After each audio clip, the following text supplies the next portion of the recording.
is first love. There are a few interpretations, but most commentaries and scholars would agree that it refers to the early love for Jesus and the love for one another, a fruit of loving Jesus, right? Can I challenge you this morning to go a little deeper? Could there be a theological parallel going on here? And is it possible that in that one-dimensional interpretation, we could be missing another important part that Jesus is trying to make here? This is where I want to challenge you this morning. What if first love is also not in place of, so don't misunderstand me, but also is referring to God's first love, Israel? I can see that theological lens might not clearly be seen in the immediate text of Revelation 2, but if we overlay some Old Testament scriptures, Paul's teachings, early church history, and the context of the church of Ephesus, I believe it'll become clear. So Israel was God's first love in the Old Testament, right? Israel is repeatedly called God's first love,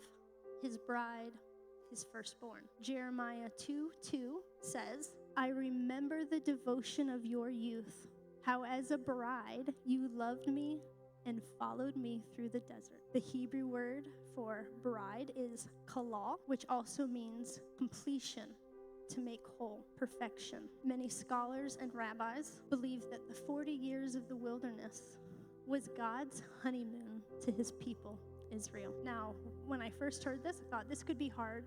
This can be hard to wrap your mind around as a 21st century believer, right? Because at least for me, the first thing I think of what comes to mind when I think about the 40 years in the wilderness is not honeymoon. What's our first thought usually when we think about that time?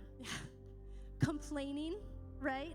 Disobedience, obstinance, right? Certainly does not sound like a honeymoon that I would be after. So how could God miss those days? Rabbis in Jewish tradition says that this idea is particularly reflected in Hosea and Jeremiah, that the 40 years in the wilderness was in fact God's honeymoon to Israel, because it was more than any time in history where Israel was closest to God. When I was reading that verse, it made me think of playing on the playground as a kid, right? And you're picking teams. Everyone ever been picked for teams, right?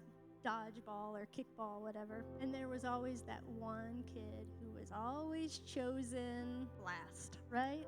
Because they were too little, not coordinated, didn't play well with others, whatever it may be. That was Israel. God knew that, and he still said, yep,